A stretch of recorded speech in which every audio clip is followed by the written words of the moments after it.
Thanks, Craig. Hello, Craig. Welcome, the third member of our podcast. Oh Mm. shit, I used the P word. Okay. Anyway, It's all over. Ring, it's all cancel over. it, cancel it. Wrap it up, boys. We're gonna be arrested in Romania next week. We're Oh. back. We're back here a lot sooner than expected. Although I'm not going to upload this for like another week at least. But nice pacing. Get some pacing there. But yeah, no, I recommended in our last episode, in episode 4, for the first time, I recommended a single movie, Martin Scorsese's 1990 masterpiece, for lack of a better word, Goodfellas. And unless you have any like preface or front matter to talk about, I'm just gonna get into it with discussing Goodfellas. No, no, at all. You go straight ahead, man. Okay, so I'll set the scene a little bit because I've seen this movie once before, but twice Mhm. now. I've seen this movie twice. Once I checked actually on my letterbox back in February 2022 it was. And yeah, I this is it just from a first watch alone, it immediately became a favorite of mine, an absolute favorite of mine that I've wanted to return to ever since. But on a less of a personal front, because that's what we'll get into later. Goodfellas came out in 1990. It's like Scorsese's, I don't know, quite far along in his filmography. He'd been making films Mhm. since the late 60s. By this point, he was a very established director with films like Taxi Driver and King of Comedy and Raging Bull and After Hours and many others. But this is the first, at least the first that I'm aware of, in sort of a Scorsese sort of like second leg of his career that he's sort of continuing with to this day. In that it has a very unique style to it, a very distinct Mhm. style in its editing, in its pacing, in its delivery to the audience. And I've heard a lot comes from his longtime editor Thelma Schoonmaker. But yeah, it has a very distinct editing style, very distinct presentation to the audience, and one that would going forward with films like Casino 5 years later, and then later films like The Departed and Wolf of Wall Street, all have this very similar style, this sort of quick-paced, very energetic, very heavy on narration, very heavy on black Mhm. comedy in terms of tone. And I think that this was sort of the genesis of that, whereas before he had been making films that were very much these dark sort of character studies. Sometimes they're more funny than others, but yeah, this is a turning point in Scorsese's career, and a very notable film, obviously, one that's been. I mean, this film needs no introduction, really.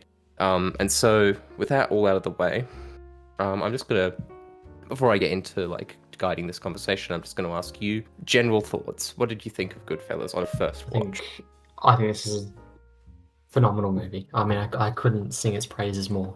Yeah, yeah. I mean, I can sort of tell because you set your Discord profile picture to the Joe Pesci.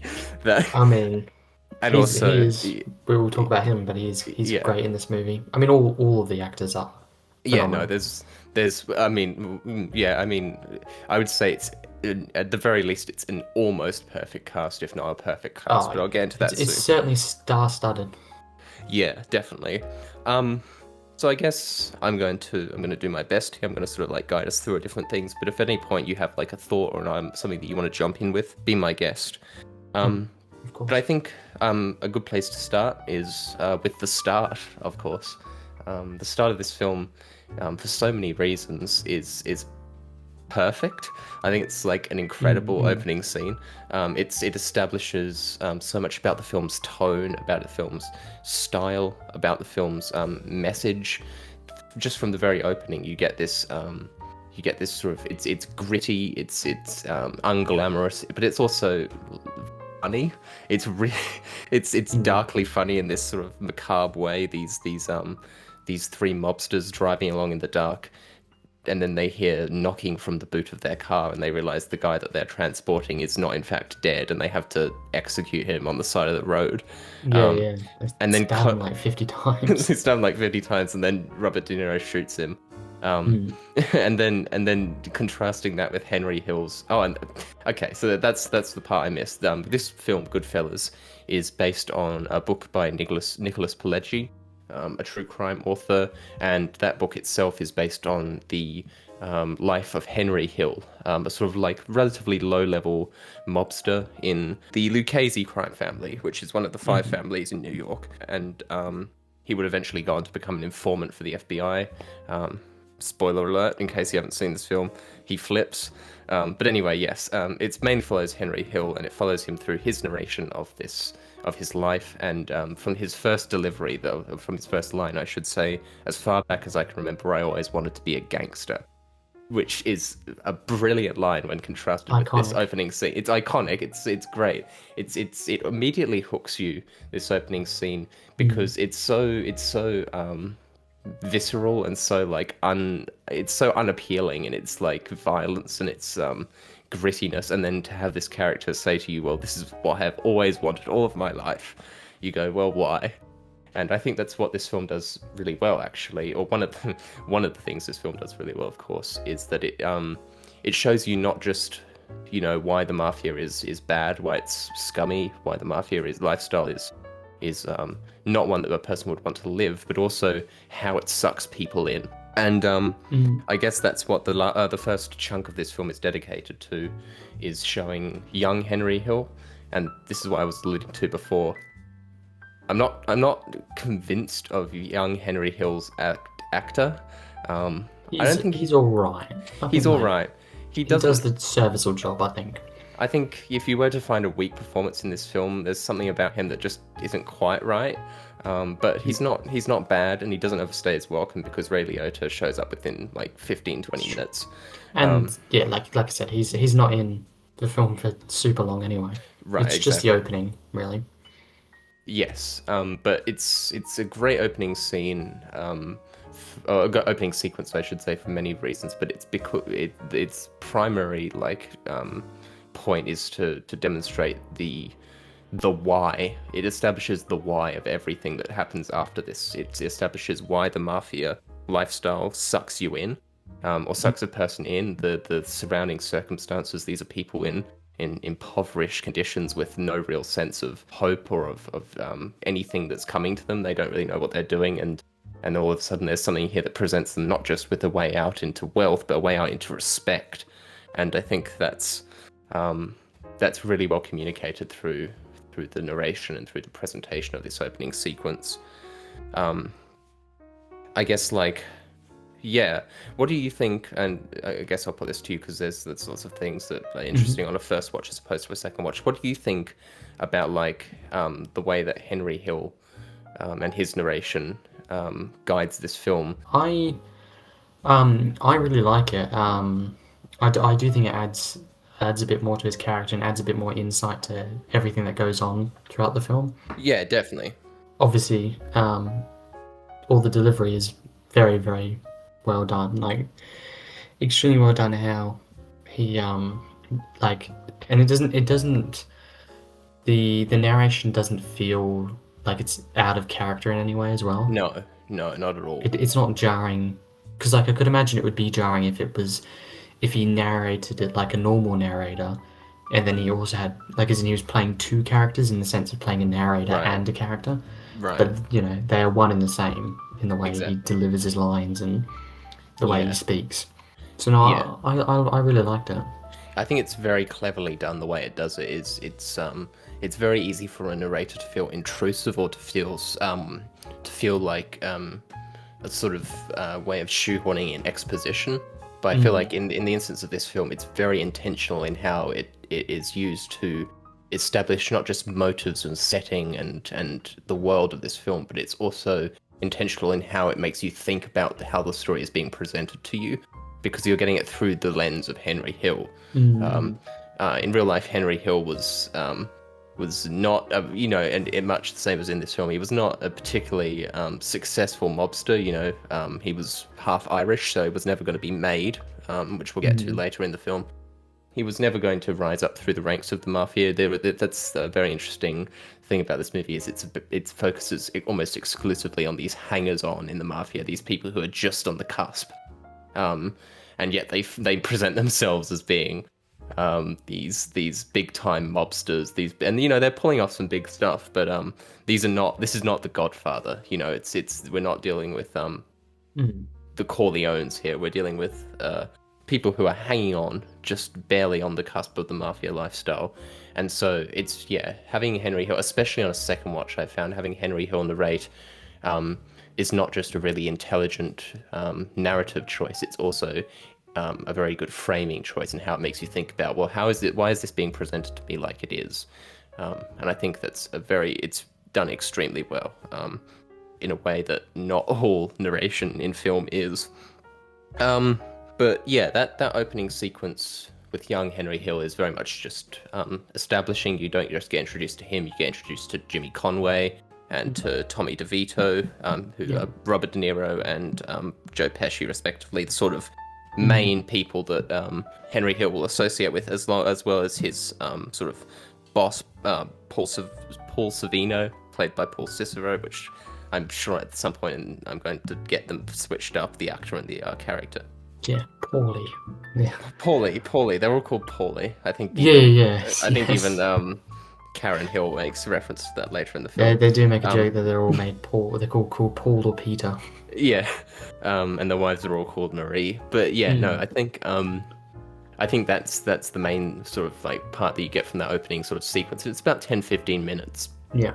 And then you're introduced to the main story of this film, or the main section of this film, which sort of follows from the mid 60s ish to 1980. Henry Hill's sort of adult life in the mafia. It really continues to show, like, not just from Henry's perspective, but just from all of these people around him, why the sort of double-edged sword of this lifestyle. And I think like what draws you in, but then also what pushes you back, or rather the other way around. And I think that like one of the most effective ways of doing this is his relationship with his wife, Karen Hill, played by Lorraine Bracco, who would go on to play a major role in Sopranos, much like a lot of actors in this film, but her especially plays a very significant role in The Sopranos. Which is funny because in that show they're always referencing Goodfellas, and then they have Lorraine Bracco there. Anyway, and it's interesting that Lorraine Bracco, or Karen Hill, is the only other character to have that narration. I think it very intentionally ties those two characters together by having them be the voice through which this world is explored. And I think that no better sequence exemplifies Karen Hill's side of it as the sequence where he takes her. It's one of the most famous sequences in the whole film. He takes her through the back entrance to the Copacabana, and you get this long take. And that's a very famous sequence for a very good reason. Apparently, side note, it came about through necessity. Like the crew were forced to go through the back entrance, and so they thought, well, we'll just do it in one take. But it's not the only example of what I think makes that shot so effective.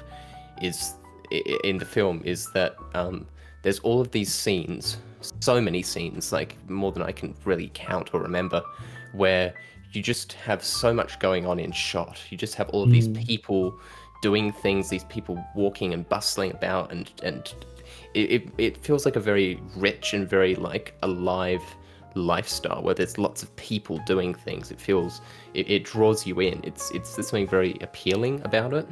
Yeah. I guess just tell me a little bit about like for a first watch. Like, what did you? Anything really? Yeah, no, I really like. Actually, speaking of the first scene when they're in the Copacabana nightclub, like the first bit where they're all like they're getting drinks, and there's like the famous bit where it's like Tommy's like talking about some sort of I think it was like a heist or thing they were doing, right? Yeah. And you know the famous bit where he's like, "You think I'm? How do you think? I think I'm a funny guy." Yeah. Funny guy. Yeah, I think that is like, and I think that's a really big thing about Tommy's character throughout the entire thing is how crazy a lifestyle like the mafia was or is, like how quickly you can change from just like absolutely. Yeah. You know, you're on top of the world. You've just got like stacks and stacks of money. You're out drinking with all your mates, and then like instantaneously everything can go to shit. And like it's like definitely foreshadowed here. Like Tommy, like obviously he's like in the scene. He's just like he's joking about being angry, right? But like ultimately this is foreshadowing for later on when we see who his character is and what it turns into.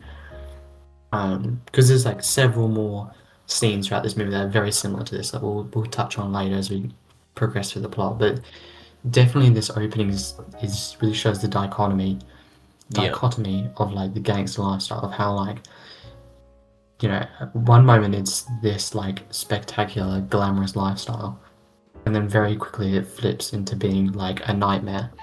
Yeah. No, absolutely.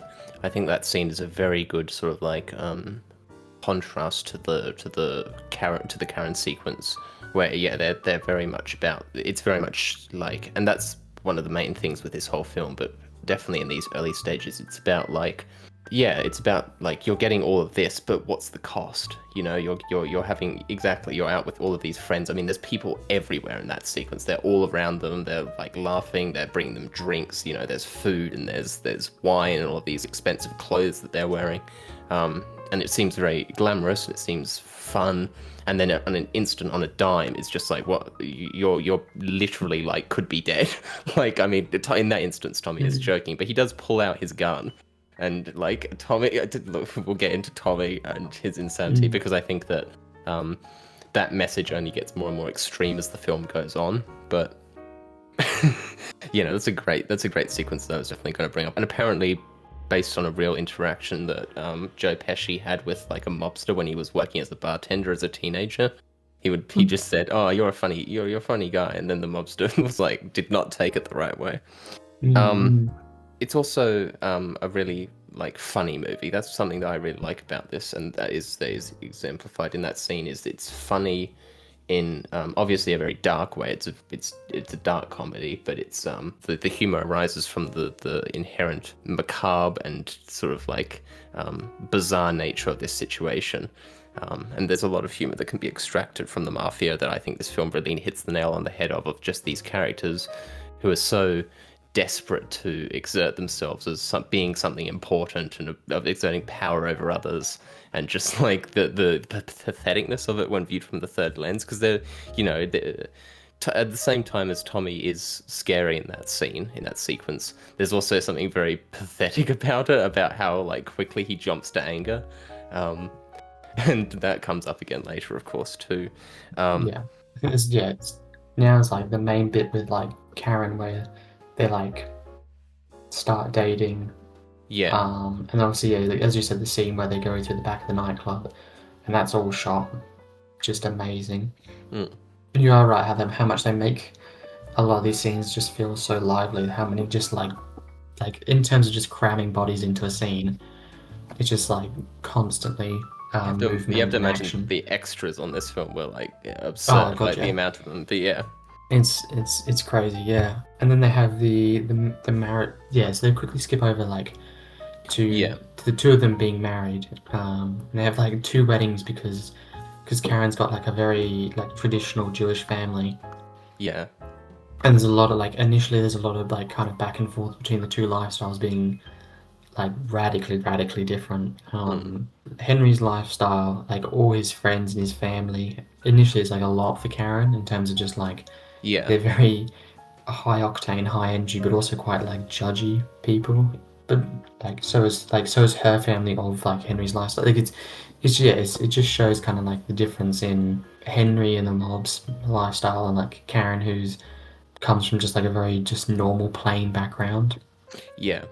That's another thing that's very intelligent about the introduction of Karen into the plot. And I mean, it's funny to say stuff like that when this is a story that is ostensibly based on real people. But putting that aside, the inclusion of her so focally in the plot and being one of only two characters that have that narration is that sort of difference between her and Henry. Whereas Henry was brought up surrounding these mobsters and these crooks.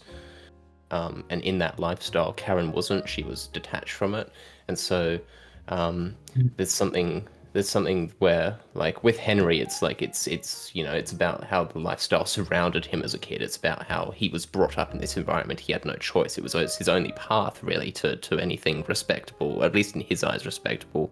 Whereas with her, it's much more about that double-edged sword of like this is terrifying and morally reprehensible, but at the same time, look at what it brings. It brings me a husband that can take me out to the fanciest clubs in town, get me front row seats, and there are people around me all the time that are greeting me and giving me gifts and money and anything I want I can have.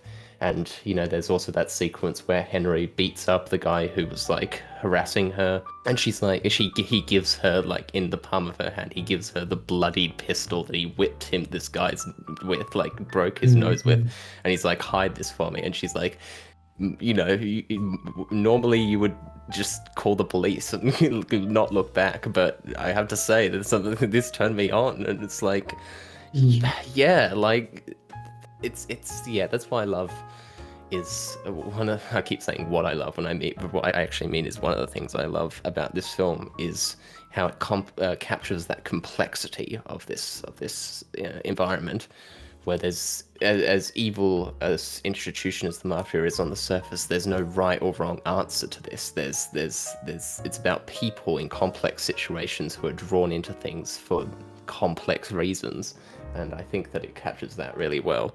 Anything else you want to say about that? Or about this part of the film, I should say? No, yeah, I think you did sum up really well there. It just, yeah, the main opening is just so great because of just how much it just shows the crazy life of, like, yeah, mobsters in America, and like mobsters specifically in New York, of like, just, compared to like yeah, it is great, the comparison between Karen, who like has like a very plain and normal life before really meeting Henry or like marrying Henry. Yeah, Which, as the film goes on, like radically deteriorates and goes like off the fucking wall. yeah, definitely. So I guess like the opening, it's also like on a broader scale than what we've been talking about. The way that you can look at this film is there's kind of two halves to it. There's a rise and there's a fall, which there is in a lot of stories, but it's very distinct in this film, and we're still sort of on the rise here. But I would say that the biggest speed bump, the biggest hurdle, or the biggest warning sign of what's to come, even if I think we're still sort of on the rise part here, is an interaction that they have at a bar where they meet a man by the name of Billy Batts, who gets into an argument with Tommy. Basically, Billy Batts is a mobster who had been away for a while in prison, and he gets out, and this is like a reunion party for him, and they run into each other, and he makes some quip to Tommy about how when I went into the prison, you were shining shoes, but now you look at you, just a joke, just busting balls, as they say. You're just busting balls. Busting your balls, man. Exactly. But Tommy doesn't take too kindly to this, because Tommy is a little bit, fucked in the head is perhaps a delicate way of putting it. He's a bit of a psychopath, a bit of a nut job. And he and Jimmy Conway beat the shit out of this guy until he's basically dead, or at least until they think he's dead. Then that cuts back to the sequence that we were at in the beginning of the film, where they realize that he's not dead and they have to like stab him and shoot him in the trunk of the car. But before that, there's a very funny sequence where they have to stop off at Tommy's mother's house in order to pick up a shovel. And did you know that Tommy's mother in this film is played by Martin Scorsese's real mother? And that really, and she does an amazing job. She does an amazing job, and that they basically improv the entire scene, and she like shows them this painting that she's made. It's one of the funniest sequences in the film. It is. They do an amazing job in how they just completely. They like, it's so real how they play it. It's amazing. Oh yeah, no. The writing and the performances in this film are extremely real. Like, you don't doubt for a moment that these are real people. And I think that scene, as funny as it is also really there's also some really interesting subtle like acting choices in there about, and like framing choices in there about like the difference between Jimmy and Tommy and then Henry. Because Henry is very he's not into like this dinner at all. He's like not eating. Yeah, like he doesn't touch his food at all. He's visibly like nervous about like about like the body in the trunk of the car outside, whereas Jimmy and Tommy are just laughing, eating. They're just like they're just having a great time, really. But yeah, then they bury Billy Batts. There's a tongue twister for you. And And then like a little later on, they're like, "Oh, actually, we buried him in a bad spot because now it's going to be dug up for redevelopment, so we need to go Yes. and dig him back up again." It's such a mess, and it's the first like big like wrong step that happens in this film Mm-hmm. that sort of sets up this inevitable like spiraling set of dominoes that will come off later in the film. And then what would appear to be another pretty major hit. Oh, sorry, I was just about to move on. But is there anything you want to talk about with the whole like Billy Bat situation with any of those sequences? I guess. Yeah, no, it's a very good sequence. Like it really does show the difference between like Henry compared to Tommy and Jimmy. Like yeah, like Tommy and Jimmy are like totally okay with murder. They especially Tommy. Whereas Henry's like yeah, like even with the bit where they like dig it up, he's like completely repulsed by it. Then he Yeah, throws yeah, up. he's like throwing up. Yeah, I forgot about that. Yeah, yeah, no, he's like yeah, no, like in comparison to the rest of them, he's different in terms of how he is as a mobster. I would say it's less about like trying to excuse Henry Hill or try and No, no, no. paint him in a sympathetic light, but it's more about showing his sort of like his lack of like he's not really one of them in that he doesn't have the guts for it. Yeah. He doesn't, and that's going to come out later in his inevitable sort of like Yes. when things go south, he rats on them. I think that is really established well by his sort of discomfort with like the casualness of the violence, and that's something that he even admits in his narration is that like he's taken aback by just how casually people are just being shot. They're just over Yeah. nothing Mm. seemingly sometimes. And part of that is obviously him trying to portray himself in a more positive light. But it's also is that he's not quite one of them, and that doesn't necessarily make him a good person, but it makes him susceptible to things that people more in that mob lifestyle wouldn't be.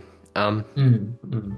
Definitely. The next like major like thing that happens is that they get arrested. Yes, it's for like It's they for do like a nothing. heist, isn't it? Or No, it's not actually for doing the heist. We'll get to the heist in a oh, moment. But you're right. Sorry. So yes. what they get arrested for is they go down to like Florida to like beat this guy up, basically to extort this guy. I think it's who is it?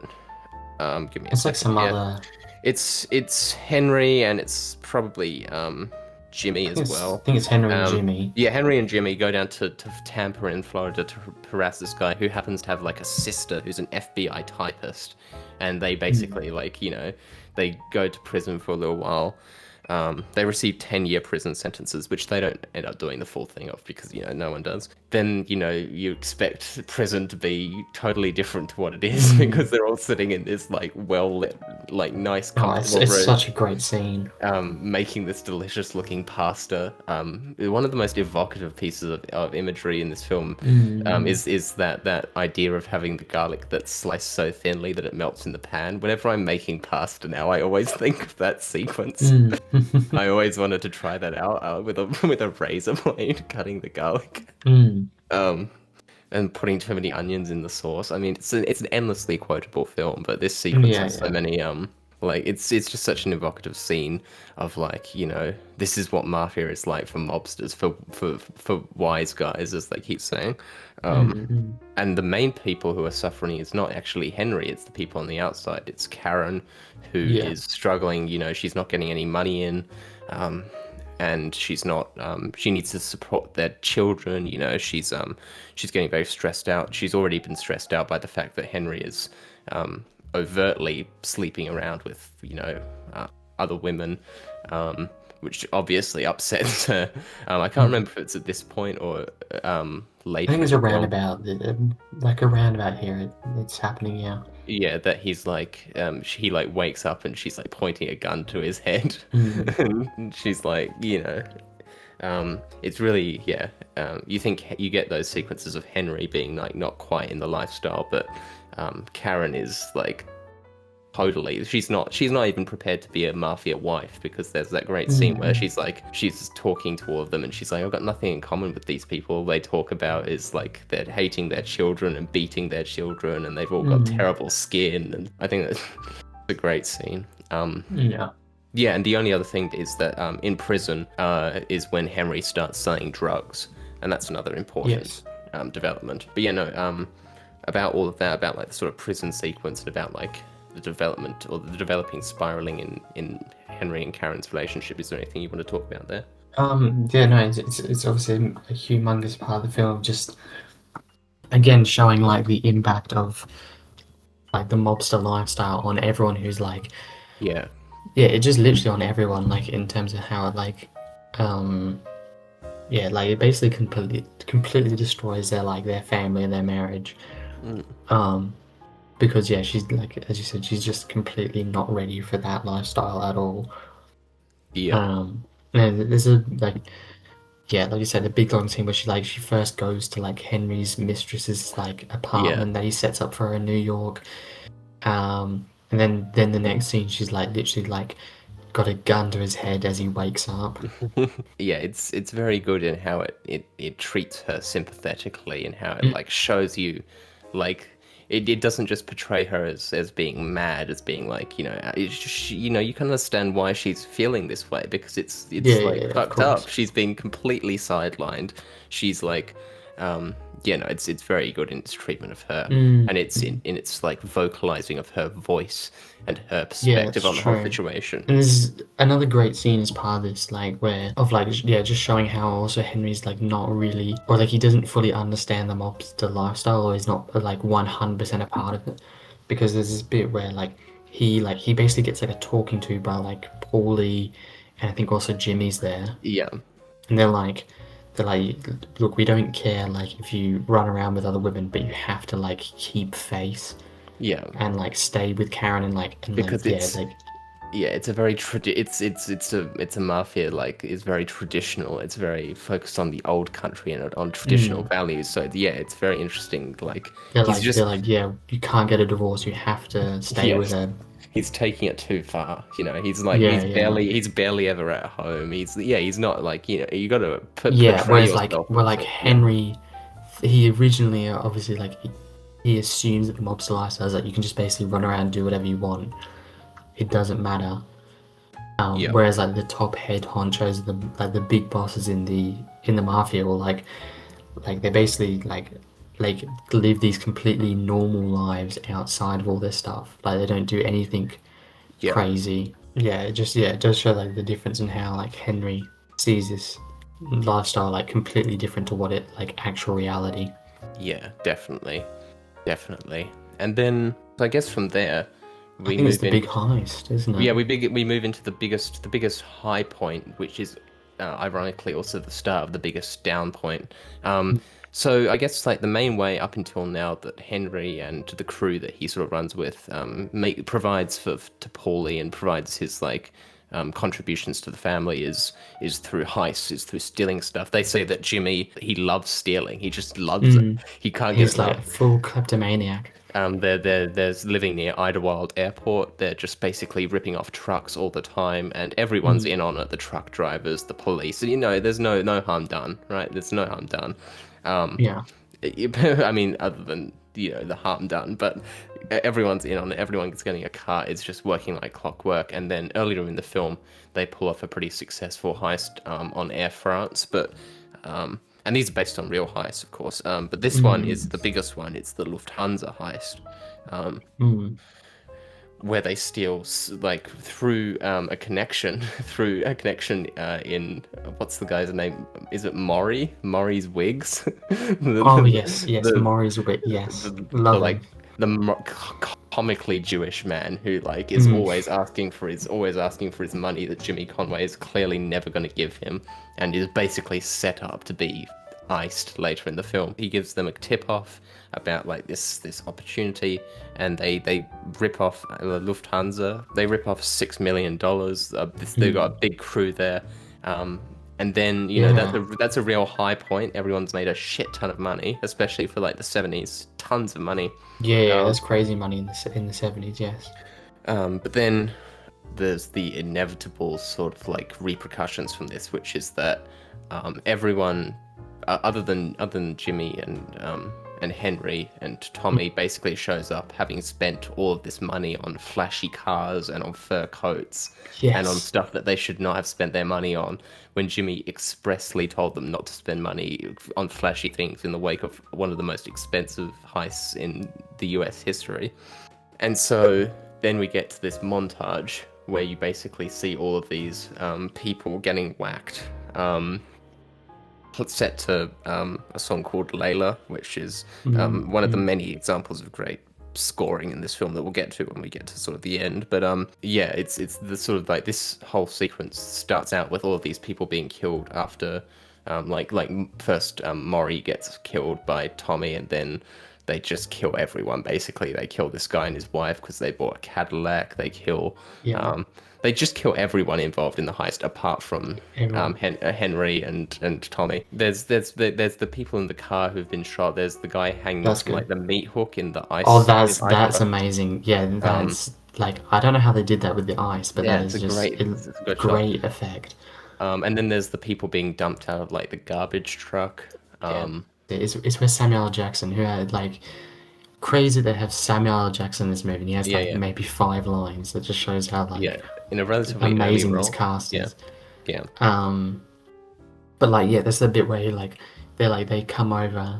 I don't remember what the reason was that they gave that they were coming over, and like he like goes to put on like he's just gotten out of bed, and he puts the coffee pot on like the thing, and he goes to like put on his pants, and like just Tommy comes up behind him and just blasts him in the head, and you just see the blood absolutely splatter all over his bed. It's so violent and amazing. Yeah, it's probably the most like violent like in the. I think so. Yeah, I it's the forgot most, that like, that actually violent. Yeah, that actually comes first. That's the first one before the montage. yeah. That is, I think that is the start, because he's the like the getaway truck driver, and he just like leaves it because he's like smoking weed or whatever. Yeah, no, he fucks that one up. And then there's sort of like this turning point where they think that Tommy is going to be made. They think he's going to be a made man. Yeah, which means he can't be like hurt, or he can't be killed. It's a big deal in the mafia when you get made. Like that's obviously a major thing. And it's not just special for Tommy. It's special for Jimmy and for Henry too, because they're half Irish, both of them, or part Irish, so they can't be made. You need to have like Italians all the way back, basically, to the old country, as Henry says. Probably one of my favorite sequences in the whole film was, I mean, just the entire sequence of like that we've been describing, but specifically of Tommy's being killed, where you get like they're just, you know, firstly that like contrast between just how quickly it can happen in the mafia, where like the guys are stepping out of the car and taking him into the house where they're going to shoot him, and they're just casually talking. You know, like it can happen at any time. From anybody. It can happen like from your closest friends when you've just been like having a nice chat, but also that the way it's shot, where like they open the door and the music stops and you just get this POV shot of like there's no one there, it's just this boring empty room, and you just hear him go, oh no, and then he just gets fucking blasted in the head. It's great, just the fact that he realizes just before they're about to do it is amazing. Yeah, on rewatch, there's something so darkly funny about the way that Joe Pesci steps into that room where he's oh yeah, the reaction, like the just everything is perfect. Yeah, it's beautiful.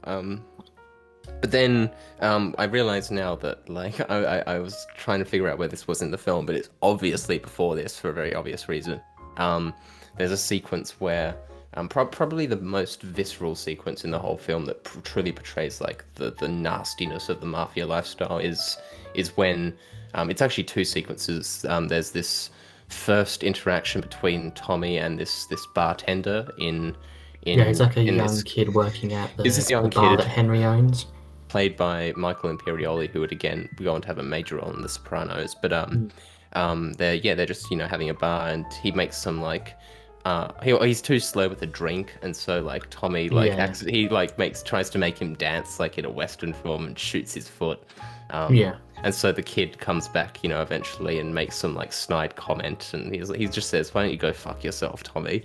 He's standing up for himself, and then like they're all laughing, Henry and all the people they're playing cards with, and Jimmy, and then Tommy just pulls out this massive, like it's like a fucking Desert Eagle pistol, and he just blasts the guy. Dude. He just straight out through the heart, yeah. He just like not even one shot. He like unloads half a mag on this guy for making like the most innocuous sort of like slightly offensive like comment. Crazy, and just shows how like insane like Tommy is. And I like that it also like again it reinforces that like Henry is a little bit estranged from the mob Yeah. lifestyle because like he immediately on both occasions like runs over Yeah. to like help the guy in some way. Yeah. And like yeah, both times he's like what the hell are you doing? Yeah, it very much goes back to that scene in when he's a kid, when he's like, he sees the guy get shot. It's like the first time he's seen someone be shot, and he brings out all of these aprons to help stop the bleeding, and then the guy who runs the pizza shop is like, you Yeah, wasted Paulie, I think it is. yeah, you wasted 8 aprons on that guy. Nice job. And it's like, he Yeah, doesn't and like quite have the Paulie'd stomach for immediately this. like just get him. I don't care what happens to him. Just get I him don't want him off my bleeding. like. Yeah, I don't want him bleeding on Yeah, my floor. Yeah. yeah, yeah, Um, yeah. It just like shows how much like death and murder is like not in any way like a second thought to these people. yeah.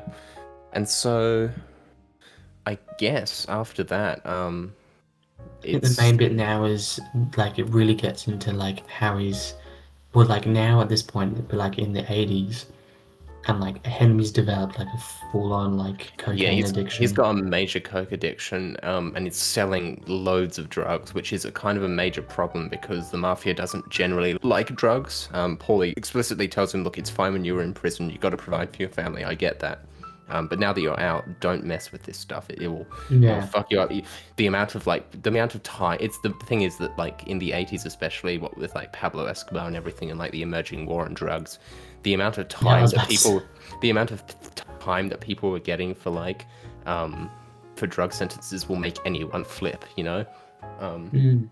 I mean, like, yeah, it's so true. In this period in America, it's just like if you kill someone or you steal millions of dollars, that's okay. We'll just put you in a nice cell. You'll get Yeah. like three good meals a day. But if you touch or look at a drug once, Mm. maximum security, and you don't get out till you're on crutches. Exactly. And so, if someone gets arrested for drug charges, they're immediately like a liability and immediately a suspicion because, the amount of time that's on the line there, there's a strong risk that they could flip. Paulie's also like talking to him now, and he's like, like if this comes back to me and I end up going in jail, like I'm Yeah. gonna be there till I die, and I don't want Yeah. that. Right. Exactly. Um, exactly. But Henry does it anyway. It does. He does it anyway. He figures out how to like start smuggling drugs through with this babysitter of his. Um, Yeah, who like brings different babies with her on these flights to Pittsburgh and smuggles in all this coke. Um, and then there's this another iconic sequence in the film, and a personal favorite of mine is this like final day where he's like gonna get arrested yeah, for drug trafficking, and it's so well done. It's like it's this culmination of everything where like as the film's been going on, Henry's narration has been generally quite stable. He's been yeah. presenting his It's side of the true. story, but in this point it's and like He's it's very frantic. erratic. It's erratic even in his narration. He feels like he feels it's this erratic day where he's got all of these things going on. Things aren't going right. The drugs that he buys for Jimmy are not right. So he has to like get rid of them. Even like the music choices, there's like 7 different songs used that keep cutting in and out. A different. It's just this erratic day that really captures like his coke Yeah, it's addiction. true. And it Um, like every single time, like I think obviously the big overarching thing is that there's this like big news, like no, it's a Helicopter. police helicopter like constantly following him, and it's like he's got like his brother, and then Mm, also like Karen. He's like pointing them out, and like initially a lot both of them are like, "What the hell are you talking about? You're going crazy." yeah, But then like Karen also starts to like see it and starts also like following him, but she's also like at this point taking basically the same amount of drugs as him. yeah, yeah. No, it's just so like chaotic and Yeah, um it's there's like so very many. suspenseful, and you don't know exactly when it's gonna happen, but you know at some point Yeah, he's gonna get busted. something's gonna happen at least. Yeah, yeah, Like and then like he just like I don't know what they like, just the makeup as well. Like he looks really gaunt. He looks really pale. yeah. He He looks and looks sweaty. like When he dead. when he goes to pick up his brother from the hospital, he's like the doctor like forces him to like stop because he looks like a zombie, and he keeps doing these lines of coke, and there's like these like quick zooms in on his face. Um,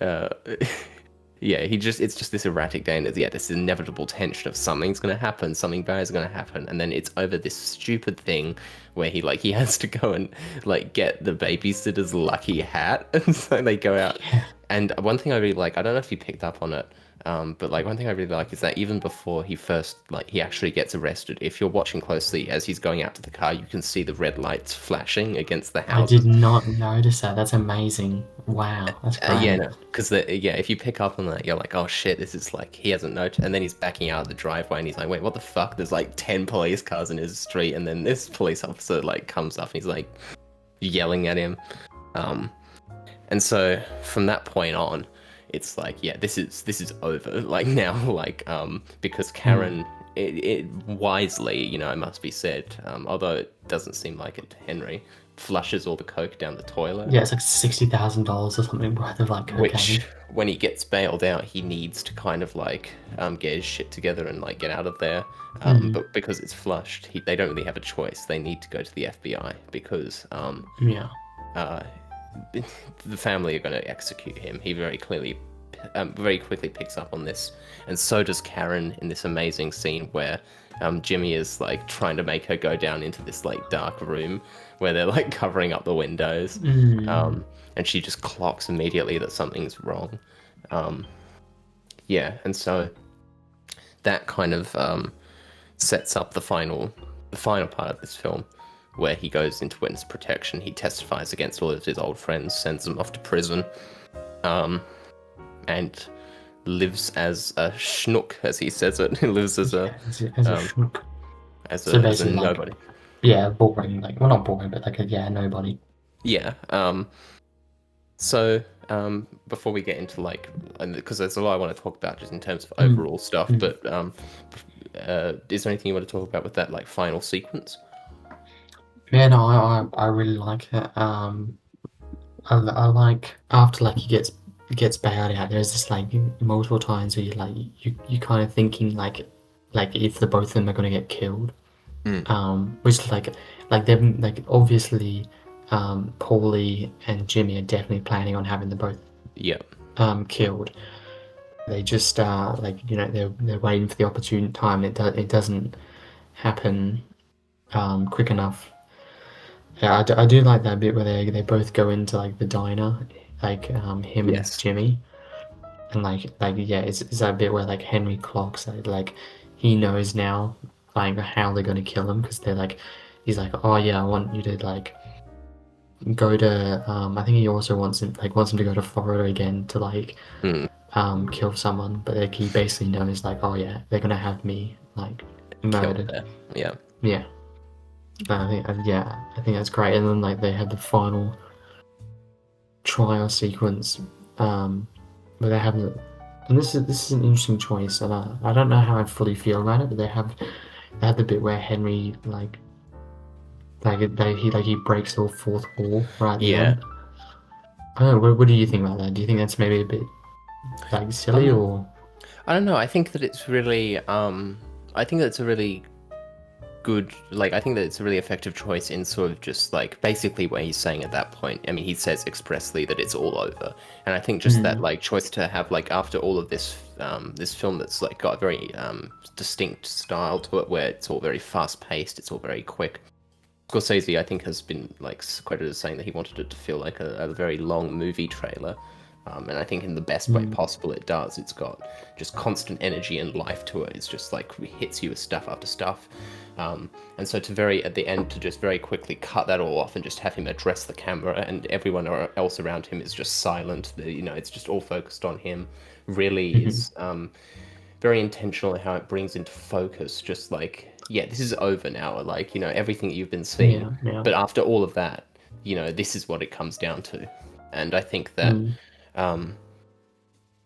unless there's anything else you want to say about that sequence, that's sort of like a good way to sort of transition into wide overviews. I think so. Yes. Yeah, I think that, and this is something we've been talking about a lot, but that sort of like final sequence after Henry gets pinched, and you get this like look into like, well, as soon as that happens, no one's interested in him after everything, after decades of like bringing this kid up from a literal kid. They're just going to Mm-hmm. have him whacked. It really brings into focus after all the supposed glamour that this lifestyle brings. Um, that this is it's at the end of the day, it's cold. It is ruthless. Yeah, They will they don't turn you on you. care They if will turn on you people in a die. second. You have no real friends in this business, and I think that that sort of message. I think that this film is very, very good in how it portrays the complexities of everything. As we've been saying, it doesn't just say that the mafia is evil or that the mafia is bad. It shows you why people get drawn into it. Mm. What is good about this lifestyle, that it can provide people with a sense of purpose and a sense of community and a sense of family, but also the innate hypocrisy and lie that is that front-facing portrayal of itself. That underneath all of it, it's not that. You will be killed by your closest friends, and you won't sometimes even know when it's going to happen. They will, Mm. as the first sign that you may no longer be of use or that you may be a liability, you're done. Yeah. It's over, and it's very easy to sort of gloss over that when you're seeing it through Henry's eyes, and other people around him are being killed, but he's living the glamour. But then when it happens to him, it's very effective in taking you out of it. There's lots I want to talk about in terms of overview stuff, but like, is there anything broadly you wanna say about this movie? No, I don't think too many overview stuff really to talk about. Yeah. I guess the other thing is that, like, and I've sort of touched on this a lot, but I really, really love just the style of this film. There's so much about it. Just Yeah, in terms of it's like visuals as mm, well, if that's what you mean by style. it's not a film that has, like, I mean, I wouldn't say by any means that it's in terms of its cinematography that it's or at least in terms of, like, there are films, I guess, that have like more interesting, like, you can take singular shots and post them on like an aesthetic Twitter thread or whatever and say, look at, it's not like a Ghibli film, you know what I mean? It's more like, when I say style, I'm more sort of talking about its editing, its use of music, its use of yeah, like everything else other than just like shots being pretty. I wouldn't say there are as many pretty shots in No, this film, I but there would. are lots of very I mean, effective sequences and shots. yes, that's what I was about to say. I Um, say this film isn't maybe not. I mean, it's not ugly. It's selling, no, um, it's and not there are say there. the most. No, it's not necessarily the most pretty in terms of looking wise. But I think you are right in how it's edited, and I think the shots they're not they're not it's not something you hang up in an art gallery. But Yeah, I think there's a lot to take away from how they shoot a lot of the scenes, like the angles they use for the camera work. I do really like that the ending bit where he's just before he's about to be arrested for the drugs, right?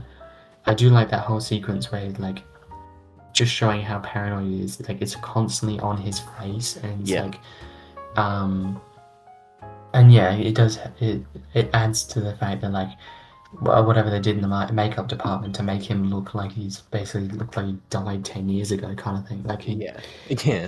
it's very good. It adds more to how like it adds a sense of terror and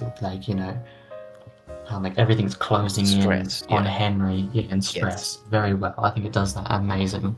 Yeah, I think that's the thing, is that it's not a film that's trying to be very like visually pretty. It's a film that's trying to capture characters, and it's trying to capture a world. It's trying to capture a lifestyle. And all of its shots are like, there's all of these great, the Copacabana scene is the most famous, but there's lots of really good long takes and really good, like, you get these, like, occasionally you get these things where like the camera will just linger on these characters that aren't that important to the plot, but you'll just overhear a glimpse of their conversation that might be like amusing or might be kind of just, it's filmed with so much going on and so much happening in all of these shots that's like so, it's just a filmmaker and a production team and a cast that are so experienced at what they're doing, and just have this great vision for a story that they want to tell and how they want to tell it. And there's so much competence and purpose to everything that they do. It's just a really impressive movie.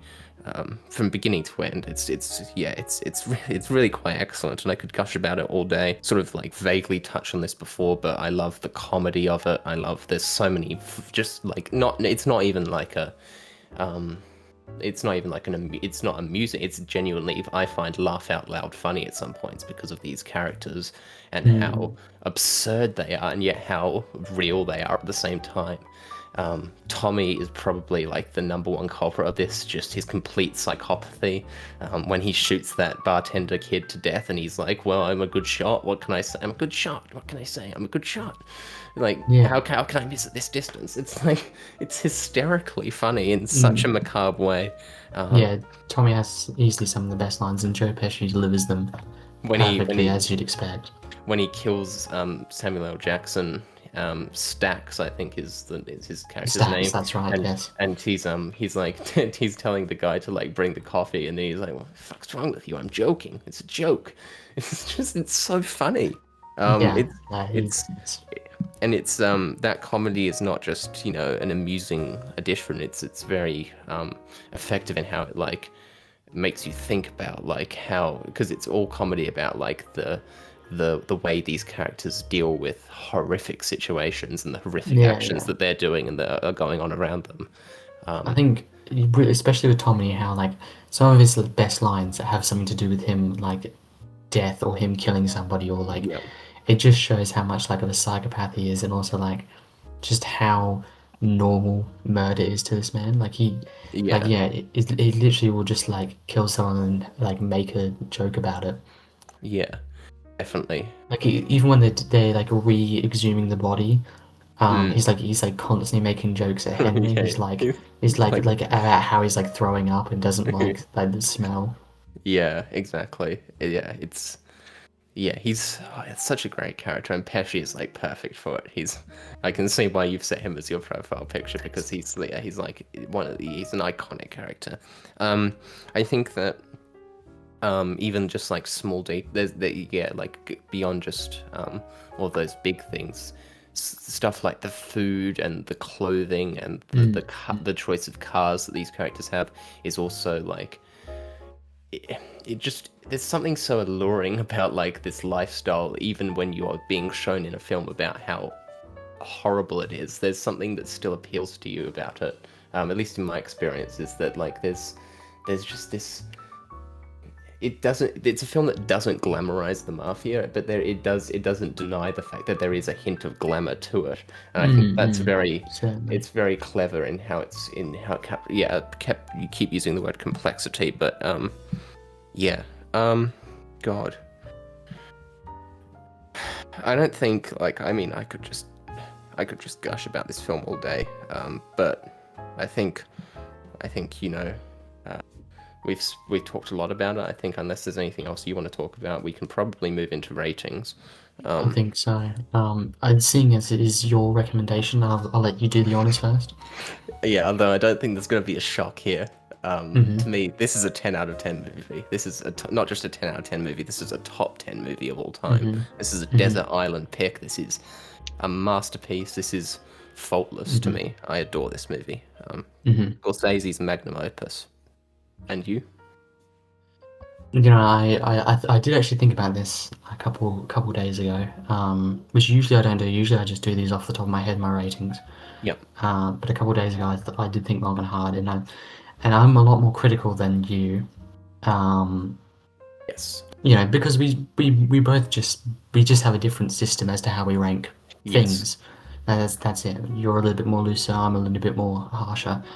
But if I'm going to be very honest with myself, it can't get anything other than 10 meatballs out of 10. Yeah, it really can't, can it? You can't. Any faults with this movie, I think, would just be pure nitpicking. Yeah. Yeah, really. Yeah. Do you have any faults? Because other than maybe some slight issues with young Henry Hill, I think I am actually, yeah, I think that probably would be the biggest critique. But even still, I wouldn't class him as a bad child actor. No. I just class him as not a fantastic child actor.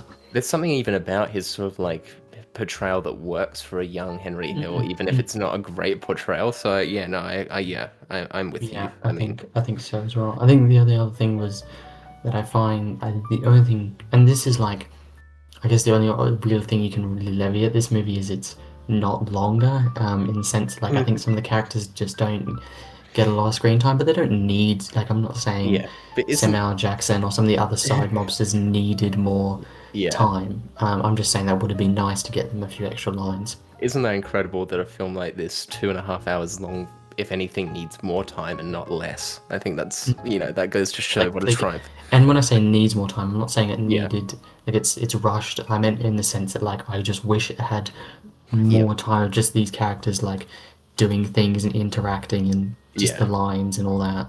Well, the good thing is that there are movies similar to this that we can look at in future, or that you can look Very at true. yourself. I Very would true. heavily recommend Casino. You should watch Casino because it's very much a spiritual sequel to this, even if it's not the same characters, lots of the same actors, very similar tone. Yeah, if you do watch Casino, let me know. But anyway, are we moving on to recommendations for next episode? Yes, I believe we are. Okay, hit me. So I'm gonna reverse the same question you asked me last time, and that is, would you like an individual film, or Hmm. would you like an individual, or would you like a trilogy? Those are the two things I can throw at you. Ooh, okay. Whatever you're in the mood for, I'm happy. I've got very good Yeah. recommendations, I think. Okay, let me think about this. Because we did an individual this one, let's do a trilogy. Okay. So the trilogy, this isn't like an actual trilogy, per se. It's more like 3 films out of a list of films. Yeah. And those are the first 3 Pirates of the Caribbean movies. Oh yeah. Okay, that's good. So that's Curse of the Black Pearl, Dead Man's Chest, I think, and At World's End, because there are another further 2 that were released in 2011 and 2017, We but don't need to watch them. Yeah. they're not very good in my opinion. Okay, cool. And they're just like the first 3 are like one whole contained story, and then the 2 they added on are like individual stories. So like it just makes sense to watch the first 3, and then the second 2 you don't really touch. Yeah. Okay, sounds good. Well, we'll watch the first 3 Pirates of the Caribbeans in the next episode, and I guess we'll see you then. And yep, cool. Take care. Sayonara.